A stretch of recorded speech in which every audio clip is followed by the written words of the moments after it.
તારી જીવના ભાવ મરણો તારવા કરુણા કરી ચરિતા વહાવી સુધાતણી પ્રભુ વીરતિ સંજીવની શોષાતી દેખી સરિતને કરુણાભિના હૃદયે કરી મુનિકુંદ સંજીવની સમય પ્રાભત તણી ભાજન ભરી કુંદ કુંદ રચ્યું શાસ્ત્ર સાથિયા અમૃતે પુણ્ય ગ્રંથાધિરાજ તારામા ભાવો બ્રહ્માંડ ન ભર્યા અહો વાણી તારી પ્રશમ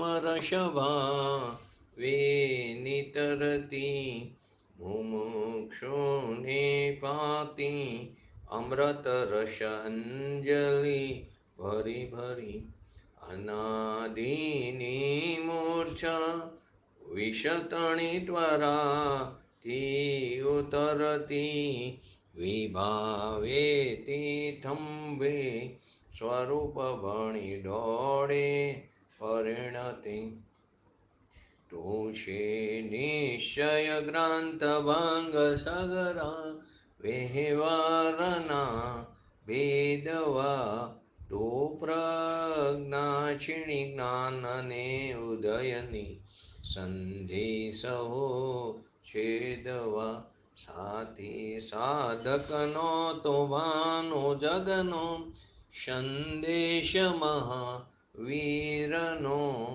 વિષમો ભવ ક્લાંતના હૃદયનો તો પંથ મુક્તિ તણો શોણે તને રસને બાંધ શિથિલ થાય જાણે તને હૃદય જ્ઞાની તણા જણાય તું રૂચતા જગતની રુચિયારસે સૌ તું રીઝતા સકલ જ્ઞાયક દેવ રીઝે બનાવું પત્ર કુંદનના રત્નોના અક્ષરો લખી તથાપિ કુંદ સૂત્રોના અંકાએ મૂલ્યના કદી તથાપિ કાન વાણીના અંકાએ મૂલ્યના કદી નમો નિત્રાણં નમો શ્રીટાણં નમો હેરણં નમો ઓજણં નમો લોહી સવસવણં ચત્તારી મંગલમ અરિહંતા મંગલમ સિદ્ધા મંગલમ શાહો મંગલમ કેવલી પંતો ધમો મંગલમ ચત્તારી લોગોત્તમા અરિહંતા લોગોત્તમા સિદ્ધા લોગોત્તમા શાહો લોગોત્તમા કેવલી પંતો ધમલ ગોત્તમા ચત્તારી શરણ ભોજામિ અરિહંતે શરણ ભોજામિ સિદ્ધે શરણ ભોજામિ શાહો શરણ ભોજામિ કેવલી પંતો ધમો શરણ ભોજામિ ઓમ નમો અરિહંતાણં.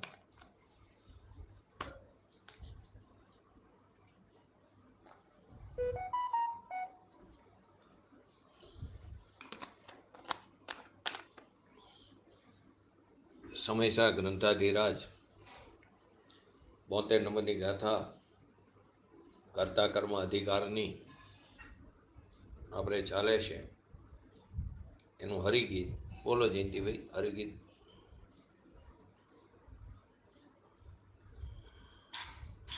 સૂચિ ઘણું વિપરીતતા એ આશ્રવોને જાણીને વળી જાણીને દુઃખ કારણો એથી નિવર્તન જીવ કરે. અસુચિપણો વિપરીતતા એ આશ્રવોના જાણીને વળી જાણીને દુઃખ કારણો એથી નિવર્તન જીવ કરે. એની અંદર આપણે બીજા પદનો અર્થ ચાલતો હતો. આશ્રવોનો હાદુણં આશ્વાણમ વિવર્ય ભાવમ, એટલે કે વિવર્ય આણુદમ એટલે કે વિપરીત ભાવ. પણ કોનાથી વિપરીત ભાવ? તો કે ચૈતન્ય સ્વભાવથી રાગનો સ્વભાવ કેવો છે? વિપરીત છે. ચૈતન્ય સ્વભાવથી રાગ વિપરીત સ્વભાવ છે. એટલે હાદુણમ આશ્વાણમ વિવર્ય ભાવમ. પહેલા અસુચિનો અર્થ એટલે કે અપવિત્ર, હાદૃણમ આશ્વાણમ અસુચિત તદોહિણતિ કુણદી જીવો. પછી હાદૃણમ આશ્વાણમ વિવ્રિય ભાવમ તદોહિણતિ કુણદી જીવમ. એટલે પછી શુભ રાગનો શુભ ભાવ હોય, અશુભ ભાવ હોય, રાગનો વિકલ્પ હોય, પંચમહાવ્રતનો વિકલ્પ હોય, અણુવ્રતનો વિકલ્પ હોય, દયા દાન વ્રત તપ, ઇવન ભગવાનનું મંદિર બનાવવાનો વિકલ્પ હોય, એ બધો શુભ ભાવને એને દુઃખરૂપ કહે છે, દુઃખનું કારણ છે. અને એ શુભ ભાવ કેવો છે? જડત્વ સ્વભાવ છે. એ શુભ ભાવ જડત્વ સ્વભાવ છે. કેમ કે ચૈતન્યથી વિપરીત સ્વભાવ છે. તો કે પાઠની અંદર શું આવ્યું? વિપરીત ભાવ.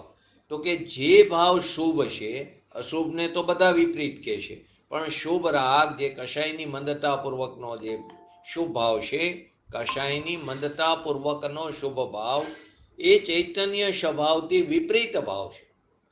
વિપરીત ભાવ છે, તેથી તેને કેવો કીધો? જળ સ્વભાવ કીધો.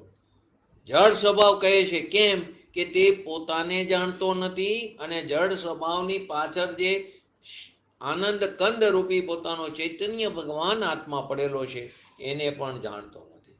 પોતે રાગ પોતાને પણ જાણતો નથી અને એ જળ સ્વભાવની પાછળ જે આનંદની મૂર્તિ એવો જે ભગવાન આત્મા છે, એને પણ જાણતો નથી. એનો અર્થ શું થયું? કે રાગથી આત્મા જાણવામાં આવતો નથી. એનો અર્થ શું થયું? કે શુભ ભાવથી ભગવાન આત્માની પ્રાપ્તિ થતી નથી. એનો અર્થ શું થયો? કે ઉપવાસ, વ્રત, તપ, વિકલ્પ, કોઈ પણ પ્રકારના વિકલ્પ, શુભ ભાવ રૂપી આત્માના જ્ઞાન વિનાનો જે કોઈ પણ વ્રત, વિકલ્પ આદિ જે છે, તે બધા કેવા છે? આશ્રવ છે. અને તેનાથી ભગવાન આત્મા જાણવામાં આવતો નથી. એને 12 તપ અને 12 વ્રત કીધા આત્માના જ્ઞાન વિનાના. પછી જે તપ છે તે છે તો આશ્રવ, પરંતુ તેના અભિપ્રાયમાં પડ્યું છે કે આ અસ્થિરતા રૂપી શુભ ભાવ છે. તે કષાયની મંદતા રૂપી જે શુભ ભાવ છે, કે જે ચારિત્રમોની નબળાઈને કારણે આવે છે, સ્વભાવમાં સ્થિર ન રહી શકવાને કારણે અશુભથી બચવા માટે શુભ ભાવ આવે છે રસ્તામાં, સહચર શુભ ભાવ, પરંતુ છે તો તે પણ બંધનું કારણ. તો કે એ જે શુભ ભાવ જે છે તેને જળ સ્વભાવ કીધું. અશુભ તો વિપરીત છે, પણ શુભ ભાવ જે છે તે ચૈતન્ય સ્વભાવથી વિપરીત ભાવ છે, કે પોતાને પણ જાણતો નથી અને જળ સ્વભાવની પાછળ પોતાનો જે ભગવાન આત્મા છે એને પણ જાણતો નથી. એટલે કે રાગથી આત્મા જાણવામાં આવતો નથી. એટલે કે શુભથી શુદ્ધની પ્રાપ્તિ થતી નથી. એટલે કે વ્યવહાર કરતા કરતા નિશ્ચયની પ્રાપ્તિ થતી નથી. એટલે કે વ્યવહારની ક્રિયાકાંડથી આત્મા જાણવામાં આવતો નથી.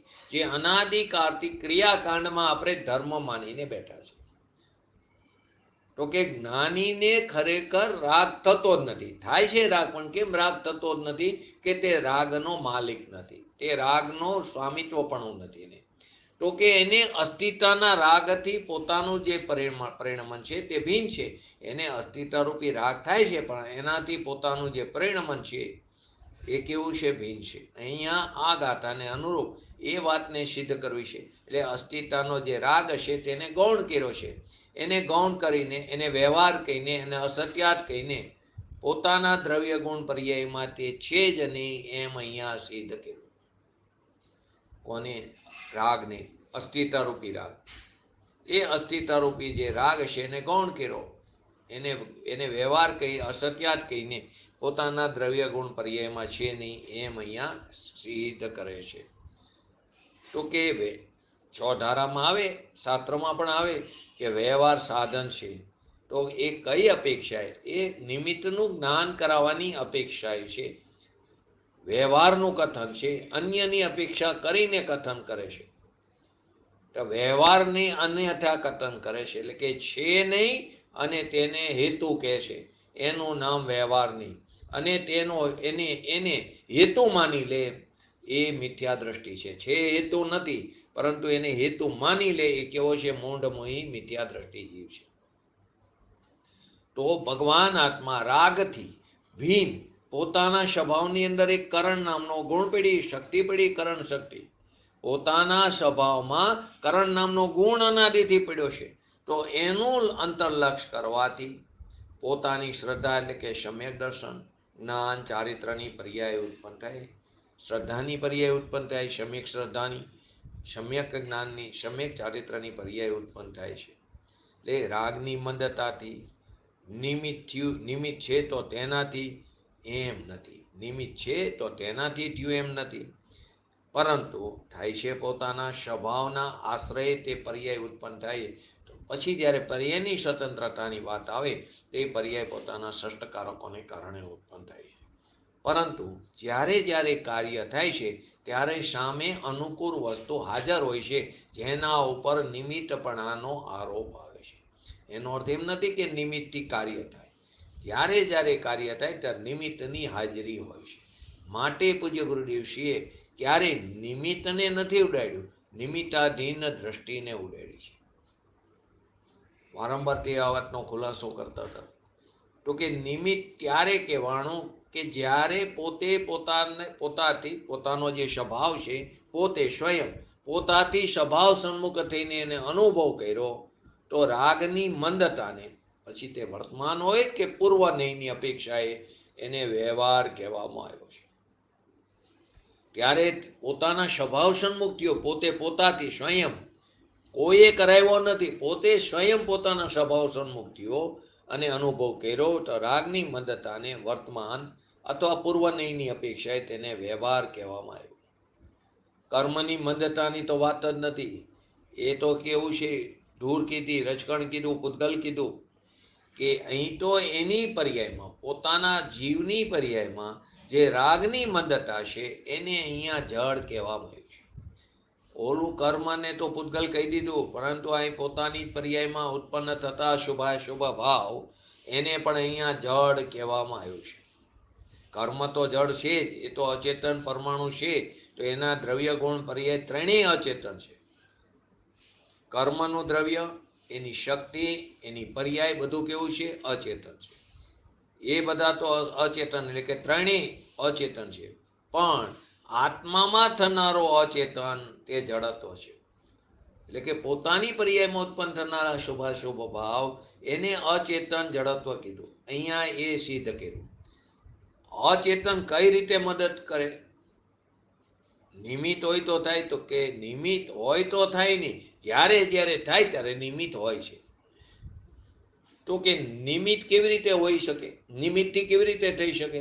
એ અચેતન છે, તો અચેતનથી ચેતનની પર્યાયની પ્રાપ્તિ કેવી રીતે થાય, ચેતનત્વની પ્રાપ્તિ કેવી રીતે થાય? એ તો અચેતન છે કે એમાં ચૈતન્યના પ્રકાશનો અભાવ છે, ચૈતન્યના નૂરના પૂરનો અભાવ છે. એ અપેક્ષાએ એને અચેતન કહેવામાં આવ્યું છે. અહીંયા અચેતન જળ એટલે કે સ્પર્શ રસ ગંધ વર્ણ વાળા જળની વાત નથી. અહીંયા ચૈતન્યના પ્રકાશનો અભાવ છે. એ અપેક્ષાએ તેને ત્યાં જડત્વ કહેવામાં આવ્યું છે. એટલે રાગ કેવો છે? અચેતન છે. પછી શું કે હાદુણમ આસ્વાણમ વિવરીમ ભાવમ, એટલે ભગવાન આત્મા, જે પોતાનો ચૈતન્ય ભગવાન આત્મા, એ કેવો છે? તો કે ચેતનવત છે. અને આ કેવો છે? રાગ. તો એ બીજા વડે જણાવવા યોગ્ય છે. તે બીજા વડે જણાવવા યોગ્ય છે. કોણ? રાગ. શુભ રાગ.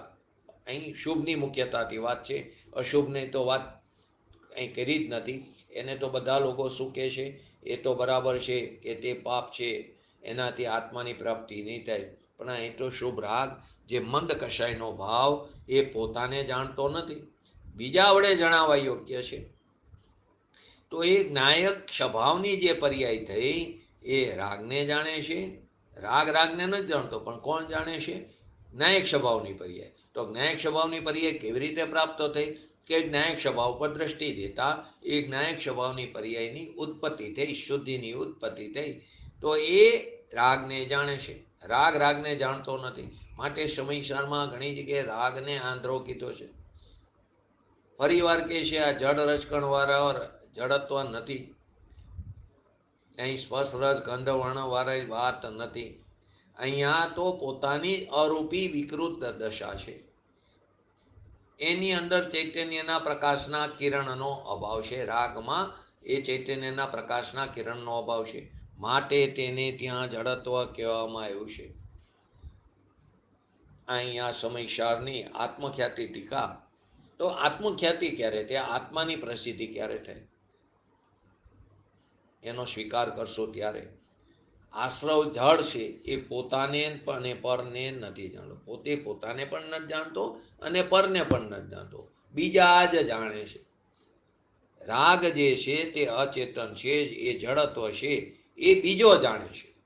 રાગથી ભીન પડીને આત્મા જાણ્યો, રાગથી ભીન પડીને આત્મા જાણ્યો તો પોતાના જ્ઞાનમાં પોતાને જાણ્યો અને રાગ છે તેને જાણ્યો. રાગથી ભીન પોતાના ચૈતન્ય ભગવાન આત્માની અનુભૂતિ થઈ તો પોતાના જ્ઞાનમાં પોતાને જાણ્યો, પોતાના જ્ઞાનમાં પોતાને જાણ્યો અને રાગ છે તેને પણ જાણ્યો. બીજા વડે રાગ કેવો છે? જાણવા લાયક છે, જ્ઞેય છે, તે જાણવા લાયક છે. રાગથી રાગ જણાતો નથી. રાગથી રાગ રાગે નથી જણાતો અને રાગથી આત્મા પણ જણાતો નથી. ચૈતન્યથી ચૈતન્ય જણાય છે, કેમ કે ચૈતન્ય ભગવાન આત્મા તે પ્રકાશનું પૂર છે ને પ્રકાશના પૂરમાં રાગ તો એને આંધળો કીધો, અંધકાર કીધો, તો પ્રકાશના પૂરમાં રાગ તો અંધકાર છે. તો અંધકાર અને પ્રકાશ એક કઈ રીતે થઈ શકે? આપણે લૌકિકમાં પણ જોવું કે રૂમની અંદર અંધકાર હોય, અંધારું હોય, તો એમાં લાઇટ કરો તો પ્રકાશ થાય, એ જ સમયે અંધકારનો વિલય થાય છે. બંને એક કેવી રીતે થઈ શકે? એક હોય તો બીજું ન હોય, બીજું હોય તો એ પેલું ન હોય. તો પ્રકાશ અને અંધકાર એક કઈ રીતે થઈ શકે? ન થઈ શકે. તેવી જ રીતે આશ્રવ અને આત્મા તે એક ન થઈ શકે. એક કેવો છે? અંધકાર છે અને બીજો કેવો છે? પ્રકાશમય છે. ખરેખર શાંતિથી સમજી, તર્કથી સમજી પોતાની વસ્તુ છે, પોતાને ન સમજાય એ બની જ ન શકે. પરંતુ શું કરીએ આપણે? પોતે પોતાની કલ્પનાથી અર્થ કરી અને માની શું કે મેં તો શાસ્ત્રો વાંચ્યું. પૂજ્ય ગુરુદેવશ્રીના સમયમાં એક ભાઈ શું કહેતા, મેં 15 દિવસની અંદર સમયસાર પૂરું કર્યું. ખરેખર એક ગાથાને પણ જો આપણે શાંતિથી સાંભળી, એટલે કે એને અમલમાં મૂકી સ્વના લક્ષ્ય એનું ચિંતન મનન મંથન કરી તો પણ કલ્યાણ અપરૂપ થઈ જાય. પરંતુ આપણને આપણા આત્માની પ્રાપ્તિ નથી થતી તો આપણે ખરેખર શાસ્ત્રના પાના ફેરવા છે. શાસ્ત્રને નથી વાંચ્યું છે તો એ પણ પરલક્ષી જ્ઞાન, પરંતુ તેમાં કહેલી તત્વની વાત સ્વના લક્ષ્ય વિચારી એને અમલમાં મૂકી તો આપણને પણ આપણા આત્માની પ્રાપ્તિ થયા વગર ન રહે.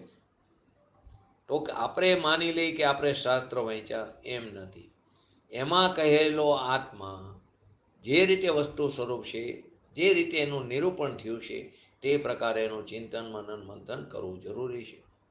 તો આ આત્મા જેવો છે એવા ભાવથી અર્થને સમજવો જોઈએ. માટે શાસ્ત્રના અર્થ કરવાની પદ્ધતિ પણ બતાવી. શબ્દાર્થ, ભાવાર્થ, આગમાર્થ, નયાર્થ, મતાર્થ. એ પ્રકારે શાસ્ત્રોનું પઠન પાઠન થવું જરૂરી છે. પૂજ્ય ગુરુદેવશ્રીના સમયમાં પૂજ્ય ગુરુદેવશ્રી વારંવાર એક એક્ઝામ્પલ આપતા હતા. એમના સ્કૂલમાં ટીચર હતા, તો કે એ વખતે કવિ દલપતરાયનું એક્ઝામ્પલ આપતા હતા. એને શું કહેતા હતા? ક ડ ડા, એટલે કવિ દલપતરામ ડાયાભાઈ. એમના પિતાનું નામ હતું ડાયાભાઈ. તે એમને એક વાક્યને વારંવાર એમના ટીચર એટલે એમને કહેતા, વાંચે પણ નહીં કરે વિચાર, તે સમજે નહીં સગરો સાર. વાંચે પણ નહીં કરે વિચાર. તો આપણે પણ શું કરીએ? શાસ્ત્રને વાંચી લઈએ છીએ, પરંતુ એનું ચિંતન મનન મંથન નથી કરતા, તો તે સમજે નહીં સગરો સાર. તે ભાવાર્થને નહીં સમજી, જ્ઞાનીના હૃદયને નહીં સમજી શકી. વાંચ્યા કરીશી પણ એનો સાર શું છે એ સમજતા નથી અને પોતાના કલ્પનાથી અર્થનો અનર્થ કરી બેસે છે. દ્રષ્ટાંત પણ આપતા હતા. શું આપતા હતા? સમજાવ્યો સમજે નહીં, કરે કાંઈનું કાંઈ. સમજાવ્યો સમજે નહીં, સમજાવે પણ એને સમજણમાં જ ન આવે. કરે કાંઈનું કાંઈ. તો એક્ઝામ્પલ બહુ સરસ આપતા કે રાત્રિનો ટાઈમ હોય, અંધકાર, ત્યારે તો આવી લાઇટ વાઇટના જમાના નહોતા, તો રાત્રે શું કરે? ફાનસ સળગાવવું પડે. તો છોકરાને કીધું એના પિતાએ, ફાનસ સળગાવો. એને શું? સમજાયો સમજે નહીં, કરે કાંઈનું કાંઈ. તો ફાનસને નાખ્યું ભડકામાં. તો શું કે નાખ્યું ભડકામાં, એટલે કે ખરેખર એને શું કીધું હતું? ફાનસને સળગાવવાનું કીધું હતું. એટલે કે અંધારું છે તો ફાનસને સળગાવો, એટલે કે પ્રગટાવો. પરંતુ એને અર્થનો અનર્થ કરી નાખ્યો અને એને શું કર્યું? એક તાપણું કર્યું કે ભડકો કર્યો આગનો, એની અંદર ફાનસને નાખ્યું, સળગાવી નાખ્યું ફાનસને. ખરેખર જલાવવાનું કીધું હતું, એને સળગાવી નાખ્યું. તો કે અહીં પણ એવી જ રીતે કીધું છે. જ્યાં જ્યાં વ્યવહારના કથન આવ્યા છે, જ્યાં જ્યાં વ્યવહાર નિમિત્તને કારણ કીધું છે, નિમિત્તની પ્રધાનતાથી કથન છે, તો એને એમ સમજી બેસે છે કે નિમિત્તથી કાર્ય થાય છે. ખરેખર તું સાંભળ, એને કહેવાનો મતલબ શું છે એ સમજવું જરૂરી છે. તો કે શાસ્ત્રના અર્થ કેમ કરવા એના ભાન વિના પોતાના પ્રજ્ઞાના દોષથી શાસ્ત્રનો અર્થ બીજો કરી નાખી છે આપણે. ને શાસ્ત્રનો બીજો અર્થ કરીને કર્મથી આત્માને કહે છે ને કે અંતરાય કર્મ છે માટે આપણે શાસ્ત્ર સ્વાધ્યાય નથી થતો, કે કર્મથી આત્માને વિકાર થાય છે. કર્મ પૂતગલ દ્રવ્ય છે, આત્મા ચેતન દ્રવ્ય છે. બંને દ્રવ્ય ભિન્ન ભિન્ન છે. તો એક દ્રવ્ય કારણ અને બીજું દ્રવ્ય કાર્ય, બીજા દ્રવ્યમાં કાર્ય થાય એમ ત્રણ કારમાં શક્ય નથી. કેમ કે કારણ અને કાર્ય નિયમથી અભિન્ન છે. જ્યાં કારણ છે ત્યાં જ કાર્ય છે. પૂજ્ય ગુરુદેવ શ્રી કારણ અને કાર્ય મારામાં થાય એમ ત્રણ કારમાં શક્ય નથી. પરંતુ જ્યારે જ્યારે મને કાર્યની પ્રાપ્તિ થશે ત્યારે પૂજ્ય ગુરુદેવ શ્રી જેવા જ્ઞાની પુરુષો ઉપર નિમિત્તપણાનો આરોપ આવે. કારણ તો ઉપાદાન, કારણ તો પોતાનું છે, પોતાની યોગ્યતા છે. ત્યારે નિમિત્ત પણ પૂજ્ય ગુરુદેવશ્રી જેવા સાચા દેવગુરુ શાસ્ત્ર જ શરણ રૂપે હોય, પરંતુ અર્થનો અનર્થ કરી નાખે એમ નથી. એવી રીતે કર્મ તો સૌ ભિન્ન દ્રવ્ય છે, પૂતગલ દ્રવ્ય છે, એનાથી આત્મામાં વિકાર થાય છે એમ નથી. પરંતુ મૂઢ લોકો એટલે કે આપણે પણ મિથ્યા દર્શન એટલે વિપરીત દ્રષ્ટિમાં આપણે પણ એમ માની લઈશું, અર્થનો અનર્થ કરી નાખી. કર્મથી અમારામાં થાય છે, રાગથી આત્મામાં થાય છે, પોતાની બુદ્ધિના પ્રજ્ઞાના દોષથી આમ અર્થ કરી છે. તો કે શું પરદ્રવ્ય આપણને વિકાર કરાવે છે? પરદ્રવ્ય આપણા જ્ઞાનનો ઉઘાડ કરે છે. ભગવાનની દિવ્ય ધની એ પણ આપણા જ્ઞાનનો ઉઘાડ નથી કરતી. એ જ્યારે તારા જ્ઞાનના ઉઘાડની લાયકાત જશે ત્યારે તારા જ્ઞાનનો ઉઘાડ 100% થશે. પરંતુ ત્યારે ભગવાનની દિવ્ય ધની પૂજ્ય ગુરુદેવશ્રી જેવા જ્ઞાની પુરુષોના વચનો ત્યાં નિમિત્ત રૂપે હશે. ત્યારે કુદેવ, કુગુરુ, કુશાસ્ત્રના વચનો નિમિત્ત રૂપે નહીં હોય, પરંતુ પદ્રવ્યને કારણે નહીં થાય, પદ્રવ્યના લક્ષ્ય થાય. એટલે કે થાય છે પોતાને કારણે, પરંતુ ત્યાં નિમિત્ત રૂપે પદ્રવ્યમાં સાચા દેવગુરુ શાસ્ત્રનું શરણ હોય. તો પદ્રવ્ય આપણા જ્ઞાનનો ઉઘાડ કરતો નથી. કેવી રીતે? તો પરલક્ષી જ્ઞાન થયું, એનાથી આત્મલક્ષી જ્ઞાનની પ્રાપ્તિ કેવી રીતે થાય? તો કે આપણી પર્યાય આપણાથી થાય છે. અહીં અત્યારે પદ્રવ્યથી આપણી પર્યાય નથી થતી એ સિદ્ધ કરવા માટે એમ કહેવામાં આવ્યું કે આપણી પર્યાય આપણાથી થાય છે. પછી જ્યારે પોતાના સ્વચતુષ્યમાં આવ્યો કે તારી પર્યાય પણ તારાથી નથી થતી, એ પર્યાય તો પોતાની યોગ્યતાથી ઉત્પન્ન થાય, એ એની જન્મ ક્ષણથી ઉત્પન્ન થાય, તત્સમયની વર્તમાન પર્યાયની યોગ્યતાને કારણે ઉત્પન્ન થાય. ત્યારે એ વાત આવે તો જ્યાં જે અપેક્ષાથી જે કથન હોય ત્યાં તે અપેક્ષાથી સમજવું જરૂરી છે. અને જો એ રાગ દ્વેષ મારી પર્યાયમાં થાય છે એવું જો પણ ન સ્વીકારી સ્વચ્છંદપણે, તો અશુદ્ધતાનું ભાન કેવી રીતે થશે? તો એ અશુદ્ધતાને ભાન નહીં થાય તો અશુદ્ધતાને ટાળવાનો પુરુષાર્થ કેવી રીતે ઉપડશે? તો રાગ દ્વેષ મારો દોષ છે એમ નથી માનતો, અને શું માની છીએ આપણે સ્વચ્છંદપણે? એ તો પરનો અપરાધ માને. મારામાં ક્યાં છે રાગ દ્વેષ? મારા દ્રવ્યમાં ક્યાં છે? ત્રિકારી દ્રવ્યમાં. મારા ગુણમાં ક્યાં રાગ દ્વેષ છે? એટલે કે વિકાર છે. જે પોતાની ભૂલ, પોતાનો અપરાધ છે, પરનો અપરાધ માની બેસી શું કરી? આપણામાં તો થતું નથી ને આપણા જ્ઞાનનો ઉઘાડ જ્યારે થવાનો હશે, ભગવાનના જ્ઞાનમાં જણાવવું ત્યારે થશે. મારે શું કામ કંઈ કરવું જોઈએ? તો એનો ક્યારેય નહીં થાય. એની હોનાર જ એવી હશે. પરનો અપરાધ માનીશ તો અપરાધ છોડવાનો જ નહીં રહે. આપણે પોતે સ્વયં અપરાધ કરી, પોતે સ્વયં પરને આધીન થઈ, પરાધીન થઈ. પરાધીન એટલે પરતંત્રની વાત નથી, સ્વયં પરને આધીન થઈ છે. આપણે જ અપરાધ કરી છે અને અપરાધ એટલે કે દોષનો ટોપલો કર્મ ઉપર નાખીએ છીએ, કર્મના માટે ના પીએ તો મોટી ભૂલ છે, મોટો અન્યાય કરી છે આપણે. વિકાર કોણ કરે છે? પોતે સ્વયં કરે, પોતે સ્વનું લક્ષ ન કરીને પરનું લક્ષ કરે છે. કર્મ જો વિકાર કરાવતો હોય તો વિકાર ટાળવાનો અધિકાર પણ આપણો નહીં રહે. અહીં તો વિકાર જે છે પોતાથી થયો છે, એનાથી ભિન્ન પોતાના ભગવાન આત્માને બતાવો છે. પરથી તો ભિન્ન થઈ ગયો, પણ પોતાની પર્યાયમાં ઉત્પન્ન થતા રાગ દ્વેષ શુભાશુભ ભાવ એનાથી પણ આત્માને ભિન્ન બતાવો છે. એટલે કે પોતાના રાગથી ભિન્ન છે. માટે તેઓ ચૈતન્યથી કેવા છે? રાગ દ્વેષ આદિ અન્ય સ્વભાવ વાળા છે. કોણ? શુભ રાગ. પછી કોઈ પણ પ્રકારનો શુભ હોય, તીર્થંકર ગોત્ર બંધાણું એ શુભમાં હોય. આહારક શરીર હોય. આહારક શરીર કોને હોય? શરીર કેટલા પ્રકારના હોય? 5 પ્રકાર. ક્યાં ક્યાં?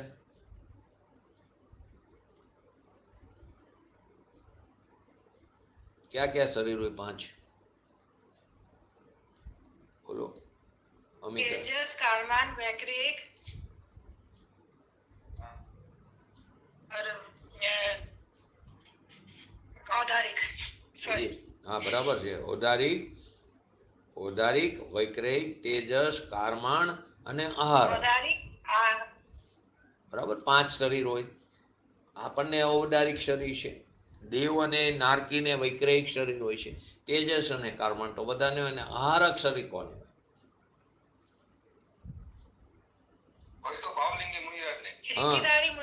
હા એટલે બરાબર છે. ભાવલિંગી મુનિરાજ, રુધિધારી મુનિરાજ ને આહારક શરીર હોય છે. તે આહારક શરીર પણ કોને હોય? મુનિરાજ ને ભાવલિંગી મુનિરાજ કે જે 3 કસાઈ ચોકડીની અભાવરૂપી ત્રાગ પરિણીતિ ધારણ કરેલી હોય, 6ઠા 7મા ગુણસ્થાનમાં ઝૂલતા હોય, પ્રમત અપ્રમત દશામાં, એમને આહારક શરીર હોય છે. એ આહારક શરીર એ પણ શુભ ભાવ છે. એના એક કેવા છે? ચૈતન્યથી અન્ય સ્વભાવ વાળો છે. પછી ભલે ને સ્વાર્થ સિદ્ધિનો ભાવ પણ બંધાય, પરંતુ છે તો એ પણ શું? શુભ ભાવ છે. એ ચૈતન્યથી અન્ય સ્વભાવ વાળો છે. એ રાગ ચૈતન્યથી અન્ય સ્વભાવ વાળો, કેમ કે એને વિવ્રિયમ ભાવમ એટલે વિપરીત સ્વભાવ છે. રાગ કેવો છે? જડ સ્વભાવ છે. પોતાને જાણતો નથી અને ચૈતન્યને પણ જાણતો નથી. માટે ચૈતન્યથી અન્ય સ્વભાવ વાળો છે. કોણ? ભગવાન આત્મા. ચૈતન્યથી અન્ય સ્વભાવ એટલે કે ભગવાન આત્માથી રાગ અન્ય સ્વભાવ વાળો છે.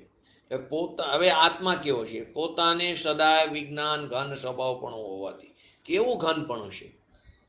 એવી રીતે શિયાળાનું જે ઘી હોય, કેવું હોય? કઠણ હોય, જામેલું હોય, એની અંદર શરીર નાખો તો પણ જાય નહીં. તેમ આ વિજ્ઞાન ઘન રૂપી છે, એની અંદર વિકલ્પનો પ્રવેશ પણ ન થાય. એવો આ ભગવાન આત્મા, એવું આ અનુપમ તત્વ છે. પોતાને સદાય વિજ્ઞાન ઘન સ્વભાવ પણ હોવાથી પોતે જ ચેતક છે, પોતે જ જ્ઞાતા છે. એટલે કે પોતાથી જાણે છે, પોતે જ જ્ઞાતા છે, પોતાથી જાણે છે. રાગની મદદથી નહીં, નિમિત્તની મદદથી નહીં, પદ્રવ્યની મદદથી નહીં. પોતાથી જાણે છે, પોતે પોતાથી જાણે છે અને રાગને પણ પોતાથી પોતામાં જાણે છે. પોતે પોતાથી જાણે છે, એના માટે એને કોઈની સહાયની જરૂર નથી, પરની અપેક્ષાની જરૂર નથી. નિરપેક્ષ સ્વયં તત્વ છે. તો કે તે પોતે પોતાને પણ જાણે છે અને રાગને પણ પોતાથી પોતામાં જાણે છે કે આ રાગ કેવો છે? ભિન્ન છે. માટે શું કીધું? હાદુણમ આસ્વાણમ હિણયતિ કોણદી. હાદુણમ આસ્વાણમ હિણયતિ કોણદી. આવું ભાન થાય. એટલે કે સ્વભાવ તરફ ઝૂકીને, સ્વભાવ તરફ ધરીને, એનું અવલંબન કરીને રાગની નિવૃત્તિ રૂપી પરિણમન, રાગની નિવૃત્તિ રૂપી પરિણમન પોતાની પર્યાયમાં થાય છે. એનું નામ જ્ઞાનથી બંધનનો નિરોધ થયો. એનું નામ જ્ઞાનથી બંધ રોકાણો એમ કહેવામાં આવ્યું. જે શિષ્યનો પ્રશ્ન 72 નંબરની ગાથામાં ઊભો થયો, 71 નંબરની ગાથા પછી તેની જવાબ ઉત્તર રૂપે, સમાધાન રૂપે આ 72 નંબરની ગાથાની રચના થઈ. કર્તા કર્મ અધિકાર છે. તો શિષ્યનો પ્રશ્ન છે, જ્ઞાન માત્રથી બંધનો નિરોધ કઈ રીતે થાય છે? તો આત્માનું અને વિકારનું ભેદ જ્ઞાન કરવાથી, આત્માનું અને વિકારનું એટલે કે ચેતન સ્વભાવ અને જડત્વ સ્વભાવનું ભેદ જ્ઞાન કરવાથી જ્ઞાન માત્રથી બંધ નો નિરોધ. પણ એ બંધને કેમ રોકાય છે? એકલું જ્ઞાન, એકલું ભાન થયું, ત્યાં બંધનો નિરોધ થઈ ગયો. તો કે 71 નંબરની ગાથામાં છેલ્લી લીટીમાં આવ્યું તો જ્ઞાન માત્રથી બંધનો નિરોધ થાય છે, સિદ્ધ થાય છે. તો કે આત્મામાં જ્ઞાન માત્રથી નવો બંધ અટકી જાય છે, પરંતુ કઈ રીતે? એના ઉત્તરમાં શું કીધું? પહેલા હાદુણમ આસવાણમ અસુચિતમ તદોહિણતિ કુણદી જીવમ. પછી એટલે કે તે અસુચિત કીધું, એટલે કે અપવિત્ર કીધું. જેવી રીતે દ્રષ્ટાંત પણ આપ્યું, જળની અંદર મેલ છે સેવાર રૂપી, એવી જ રીતે પુણ્ય પાપના જે ભાવ છે, એ વિકારનો જે અનુભવ છે એ અશુચિ રૂપ છે. શુભ અશુભ ભાવ તે અશુચિમય છે, એ અપવિત્ર છે. તેથી તે મેલ પડે અનુભવમાં આવે છે. અહીંયા તો પુણ્યની વાત છે, શુભ ભાવની વાત છે. પવિત્ર એટલે કે પવિત્ર શબ્દ ક્યાંક હોય તો એ પાપની અપેક્ષાએ પવિત્ર કીધું. શુભ ભાવની વાત છે, અંદરના પવિત્રતાની, શુદ્ધની પવિત્રતાની વાત નથી. પુણ્ય પવિત્રતાની વાત. સ્વાર્થ સિદ્ધિમાં આવે તો પુણ્ય તો વ્યવહારે પાપનો નાશ કરીને શુભ થાય, એટલે કે અશુભ ભાવના અભાવપૂર્વક શુભનો ઉત્પત્તિ થાય ને શુભના અભાવપૂર્વક શુભની ઉત્પત્તિ થાય. યથાર્થ પવિત્રતા નથી પુણ્યમાં પણ. એ પણ કેવી સોનાની બેડી રૂપે છે તો એ પણ બંધનું કારણ. તો પહેલા બોલની અંદર શું આવ્યું? હાદુણમ આસવાણમ અશુચિ તદો હિણતિ કુણદી જીવો.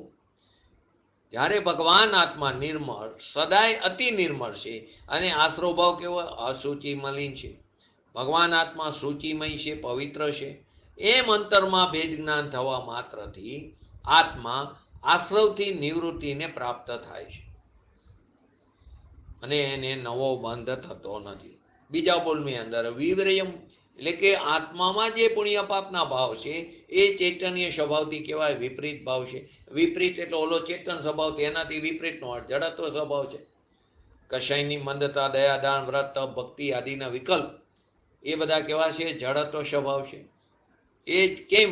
તો કે જડ સ્વભાવ પોતાને જાણતો નથી અને જડ સ્વભાવ બીજાને પણ જાણતો નથી. એટલે રાગને જાણતો નથી અને રાગથી આત્મા જણાતો નથી.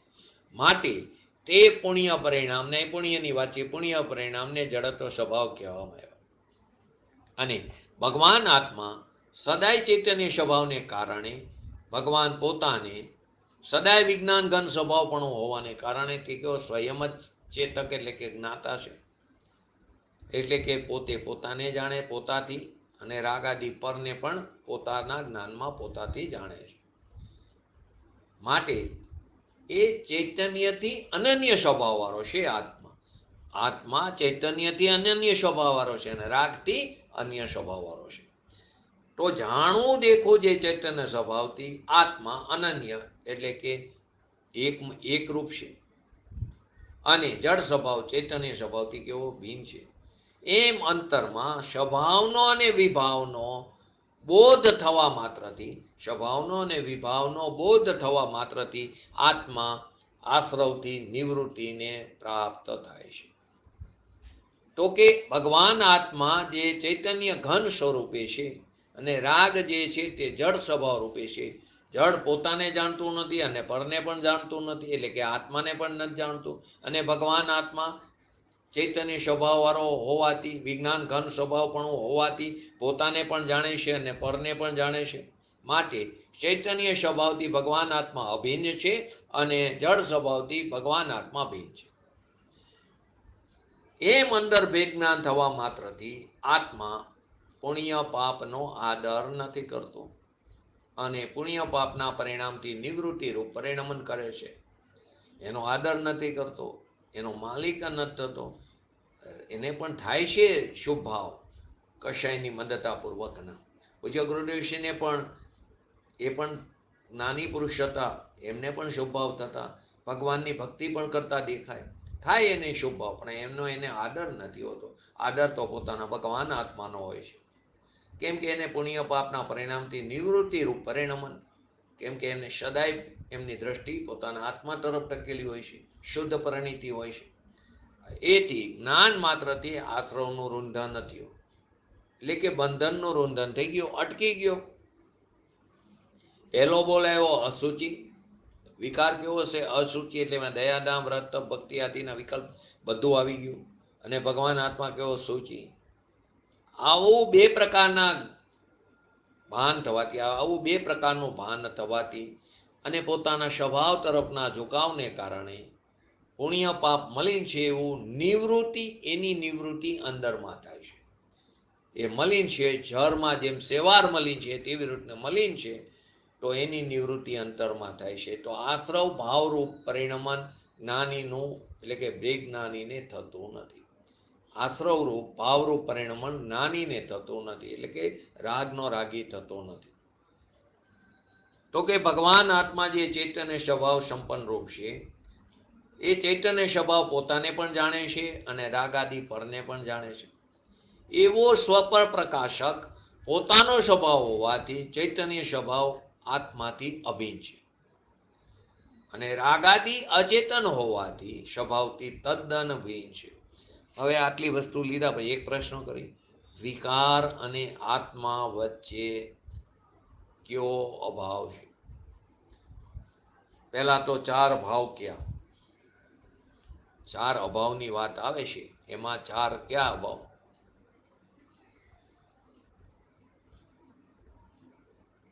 બોલો. પ્રાગભાવ, પ્રધ્વંસા ભાવ, અન્યોન્ય ભાવ અને અત્યંત ભાવ. પ્રાગ ભાવ, પ્રજ્વંસ ભાવ, અનન્ય ભાવ, અત્યંત ભાવ. તો અહીંયા શું લાગશે? વિકાર અને સ્વભાવ એ વચ્ચે કયો અભાવ છે?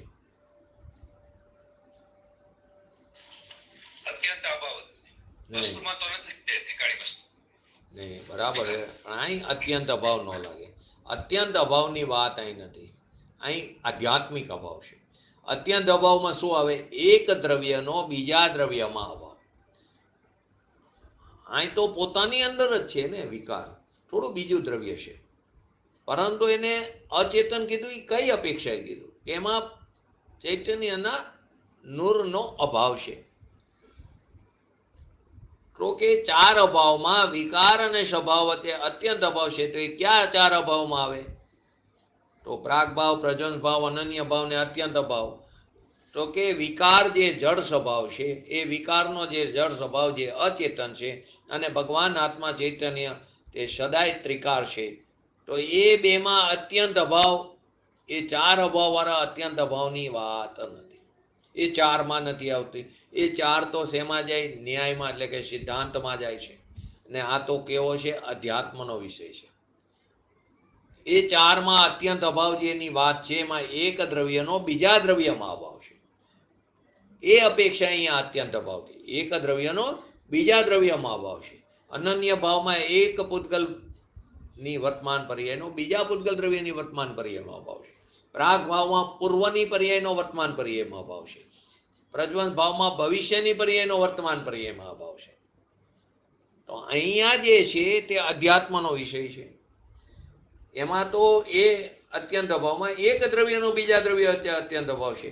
એ અત્યંત અભાવ તો ચારથી આ ભિન્ન ચીજ છે. કે આત્મ સ્વભાવ એટલે કે આ પાંચમો અભાવ, આ અધ્યાત્મનો અભાવ છે. તો ચાર જ અભાવ, પણ અહીં અધ્યાત્મનો વિષય ચાલે. એ સિદ્ધાંતનો ન્યાયનો વિષય છે. આત્મ સ્વભાવ અને વિકાર વચ્ચે કેવો છે અત્યંત અભાવ? એ ચાર અભાવમાં લો નહીં, કેમ કે ત્યાં તો દ્રવ્યની વચ્ચે અત્યંત અભાવ છે. આ તો સ્વભાવ અને વિભાવ વચ્ચે અત્યંત અભાવ છે, કેમ કે ત્યાં તો એક દ્રવ્યનો બીજા દ્રવ્ય વચ્ચે અભાવ છે. એટલા માટે બે વચ્ચે એ જુદું છે. અહીંયા કે છે પોતાનો જે ભગવાન આત્મા તે ચૈતન્ય સ્વભાવ વાળો હોવાથી એનું ભાન એટલે કે હાદુણમ કે સ્વને અને પરને જાણનાર છે એમ જાણ્યું છે. સ્વ અને પરને જાણનાર છે એમ જાણ્યું, અને જળ સ્વભાવ તે સ્વને અને પરને નહીં જાણનાર એમ જાણ્યું. એમ બે વચ્ચે ભેદ જ્ઞાન થવાથી, એ બે વચ્ચે ભેદ જ્ઞાનથી જ્ઞાન થયું, તો એ જ્ઞાન માત્રથી પુણ્ય પાપના ભાવથી તદો હિણયતી કોણદી જીવો, એ આશ્રવથી આત્મા નિવૃત્તિ કરે છે. એ તરફનું પરિણમન એ તરફ એ જોતો નથી, એનું અભાવ રૂપે પરિણમન થાય છે. આ બે બોલ પૂરાથી. હવે ત્રીજો બોલ, દુઃખસ કારણમ. ત્રીજો બોલ, આશ્રવો આકુરતાના ઉપજાવનારા છે. આશ્રવો કેવા છે? આકુરતાના ઉપજાવનારા છે. આશ્રવ નામ પુણ્ય પાપ દયા દાન વ્રત તપ ભક્તિના શુભ ભાવ અશુભ તો છે જ, પણ એ શુભ ભાવ એ આકુરતાના ઉત્પન્ન કરનારા છે. શુભ અને અશુભ બંને દુઃખના કારણ છે. પરંતુ અહીં શુભની વાત કેમ કીધી? આપણે શુભમાં ધર્મને માનીને બેઠા છીએ, એટલે મુખ્યતઃ શુભની કરી છે. શુભ ભાવ પણ આકુરતાના ઉત્પન્ન કરનારા છે, તેથી તે દુઃખના કારણો છે. અહીંયા આશ્રવને ચૈતન્યથી ભિન્ન બતાવવાનું છે, સિદ્ધ કરવાનું છે. જે છે તેમ સિદ્ધ કરવાનું છે. તો શુભ અશુભ બંને આશ્રવ છે, બે નવા આવરણનું કારણ છે, પરંતુ એ વાત જુદી છે. પણ એ આશ્રવ દુઃખનું કારણ છે. શુભ હોય અશુભ હોય બંને દુઃખના જ કારણ છે. અને ભગવાન આત્મા જે અતિન્દ્રિય આનંદ રૂપી જે ભગવાન આત્મા છે, અનાકુર સ્વભાવનો છે, સુખનું કારણ છે. દુઃખને ક્યારેય આત્મા નથી કહેતા. દુઃખને ક્યારેય આત્મા નથી કહેતા. દુઃખ તો ક્યાં જાય છે? આશ્રવ તત્વમાં જાય છે. એ ભિન્ન તત્વ થઈ ગયું. જીવ અજીવ આશ્રવ બંધ સંવર નિદ્રા ને મોક્ષ. એમાં આપણે ઘણી વાર હે જ્ઞેય અને ઉપાધિ નહીં સમજાતા. અજીવ જે છે તે જ્ઞેયપૂર્વક હે છે. આશ્રવ અને બંધ છે તે હે તત્વ છે. સંવાર અને નિદ્રા છે તે એક દેશ આંશિક પ્રગટ કરવા યોગ્ય ઉપાધિ તત્વ છે. પ્રગટ કરવા યોગ્ય એટલે પર્યાયની વાત. મોક્ષ જે છે તે પૂર્ણ પ્રગટ કરવા યોગ્ય ઉપાધિ તત્વ છે. અને જીવ તત્વ છે તે પરમ આશ્રય કરવા યોગ્ય ઉપાધિ તત્વ છે. તો જીવ આશ્રવ બંધ સંવર નિદ્રા મોક્ષ એ તત્વ ભિન્ન ભિન્ન છે દરેક. માટે આત્મામાં જે આશ્રવ વિકલ્પ છે, શુભ હોય કે અશુભ હોય, એટલે કે જે ભાવે તીર્થંકર ગોત્ર બંધાય એ ભાવ હોય, પણ એ બધા ભાવ કેવા છે? દુઃખરૂપ છે. દુઃખસ કારણમ. તો ભગવાન આત્મા એ એનાથી ભિન્ન છે. હાદુણમ આસ્વાણમ દુઃખસમ કારણ તદો હિણયતી કુણદી જીવો. પેલા શું આવ્યું હતું? હાદુણમ હાણુદુણમ આસ્વાણમ અસુચિતમ તદો હિણયતી કુણદી જીવો. પછી આવ્યું હાણદુણમ આસ્વાણમ વિવરી ભાવમ તદો હિણયતી કુણદી જીવો. પછી આવ્યું હાદુણમ આસ્વાણમ દુઃખસ કારણમ તદો હિણયતી કુણદી જીવો. તો કે શુભ અને અશુભ ભાવ પરલક્ષ્ય ઉત્પન્ન થાય છે. પરને કારણે પરલક્ષ્ય ઉત્પન્ન થાય છે, વિભાવ છે. અને ભગવાન આત્મા અતિન્દ્રિય આનંદનો પિંડ છે. એનાથી વિભાવ એ તે વિપરીત ભાવ છે. તો આનંદથી વિપરીત છે તો આનંદ સુખરૂપ છે, તો આનંદથી વિપરીત છે તો દુઃખરૂપ છે.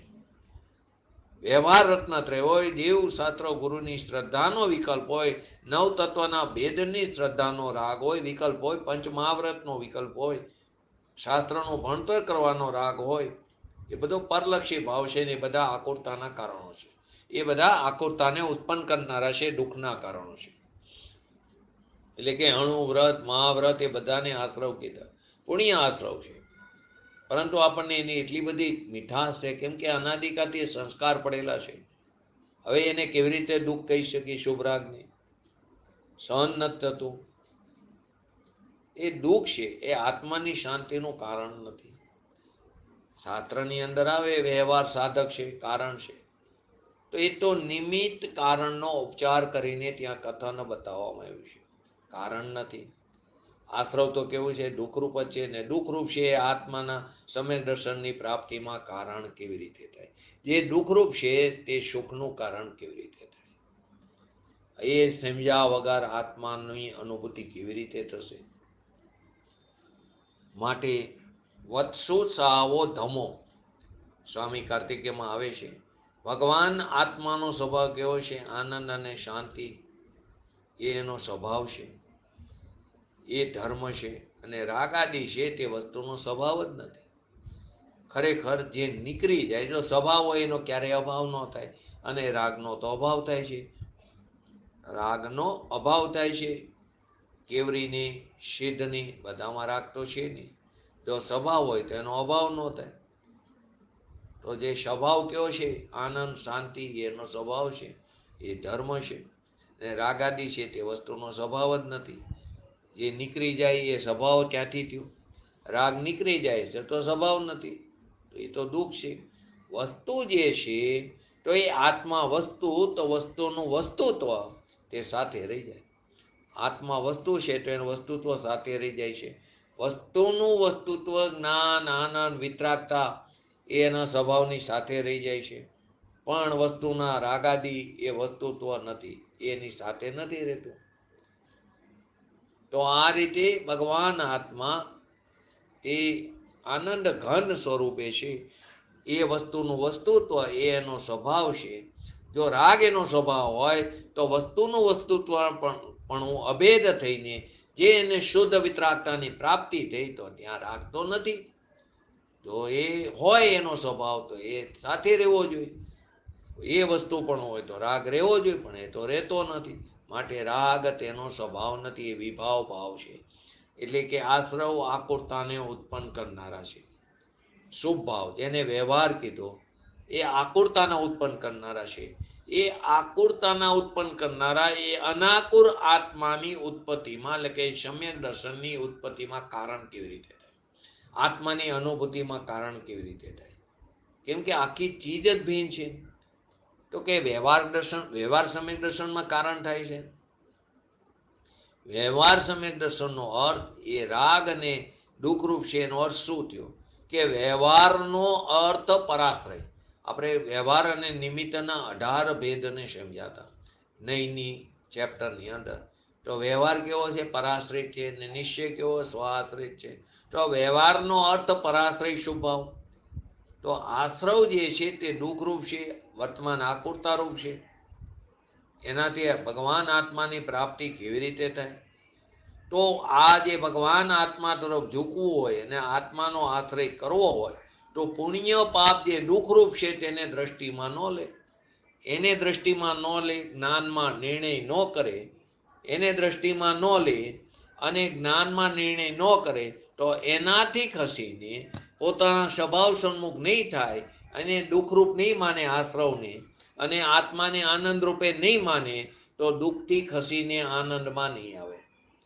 શું કીધું? જે પુણ્ય પાપ ભગવાન, પુણ્ય પાપ શુભાશુભ ભાવ છે, તો પોતાના સ્વભાવ તરફ ઝૂકવું હોય, તો પોતાના સ્વભાવનો આશ્રય કરવો હોય, તો પુણ્ય પાપ જે દુઃખરૂપ છે તેને જો દ્રષ્ટિમાં નહીં લે, તેને દ્રષ્ટિમાં ન લે અને જ્ઞાનમાં નિર્ણય ન કરે કે પોતાનો સ્વભાવ જે છે તે આનંદ કંદ સ્વરૂપ છે, એવો નિર્ણય ન કરે અને તેનાથી ખસીને, કોનાથી? પુણ્ય પાપ આદિથી ખસીને સ્વભાવ સન્મુખ નહીં થાય, એને દુઃખરૂપ ન માને આશ્રવને, અને આત્માને આનંદરૂપ ન માને, તો દુઃખથી ખસીને આનંદમાં નહીં આવે. એની રુચિ નહીં થાય સ્વભાવ તરફની. એની રુચિ પરમાં રહેશે, પરની અધિકતાને વિસ્મયતા રહેશે. તો કે પુણ્ય પરિણામ સુખરૂપ છે, એ મને સાધન છે, એ મને લાભ કરે છે, તો રુચિ ત્યાં રહી જવાની. તો એને સ્વભાવ સન્મુખની રુચિ જ નહીં થાય. આવું અનાદિનું શલ્ય આપણે અંદર પડેલું છે. અનાદિનું આ મિથ્યાત્વ રૂપી શલ્ય પડેલું છે. 3 શલ્ય, મિથ્યાત્વ, માયા ને નિદાન. તો આ મિથ્યાત્વ રૂપી શલ્ય અંદર પડેલું છે, અને એના ફળ સ્વરૂપે અનંતવાર દ્રવ્યલિંગી મુનિપણું ધારણ કર્યું. અનંતવાર તેના ફળ સ્વરૂપે યથાયોગ્ય 28 મૂળગુણોનું પાલન કર્યું. એના ફળ સ્વરૂપે અનંતવાર 9મી ગ્રીવે કે ગયા 31 સાગરોપમનું આયુષ્ય ભોગવીને આવ્યા. પરંતુ પંચ પરાવર્તનનો અંત ન કર્યો, એકવાર આત્મજ્ઞાન ન કર્યું. આવું મિથ્યા દ્રષ્ટિ દ્રવ્યલિંગી મુનિપણું આપણે અનંતવાર કર્યું કે એના કમંડરના ઢગલા મેરુ પર્વત જેટલા થયા. મુનિવ્રત ધાર અનંત વયે બેર ગ્રેવ્યક ઉપજાયો, પણ આત્મજ્ઞાન બિન શુક્લ લેશનો પાયો. એ શુભ ભાવ એટલે કે શુક્લ લેશિયાનો ભાવ. લેશિયા કેટલી છે? લેશિયા એટલે શું?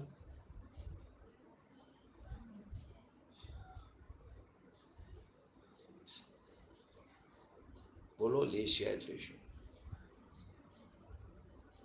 બધું આવી ગયું છે.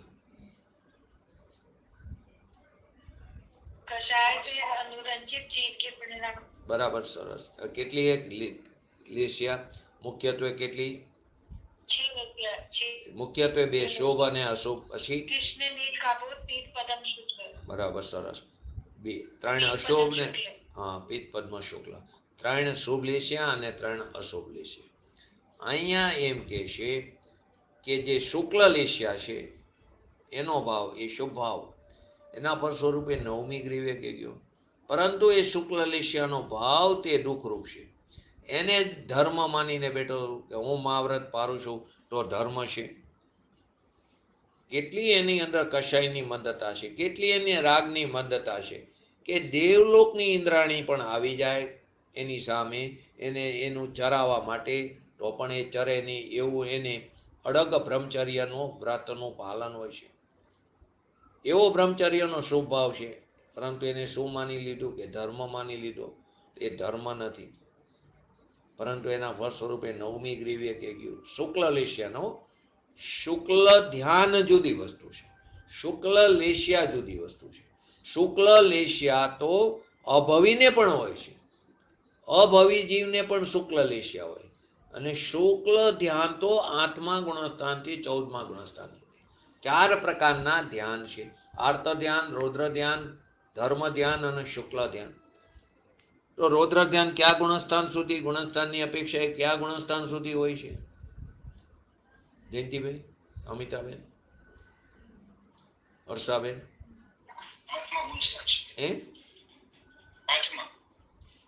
મેં પેલું શું પૂછ્યું? રૌદ્ર ધ્યાન કીધું ને. રૌદ્ર ધ્યાન કયા ગુણસ્થાન સુધી હોય છે? બોલો બરાબર, જે બોલ્યા હોય. સરસ, 5મા ગુણસ્થાને. આર્ત ધ્યાન?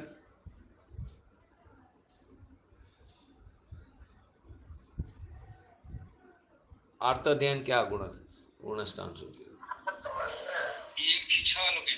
હા, 6ઠા ગુણસ્થાન સુધી આર્ત ધ્યાન હોય છે. મુનિરાજને 6ઠા ગુણસ્થાનમાં આર્ત ધ્યાન હોય છે. એના પણ 4 ભેદ છે. આર્ત ધ્યાનના 4, રૌદ્ર ધ્યાનના 4. ધર્મ ધ્યાન ક્યાંથી કયા ગુણસ્થાન સુધી હોય?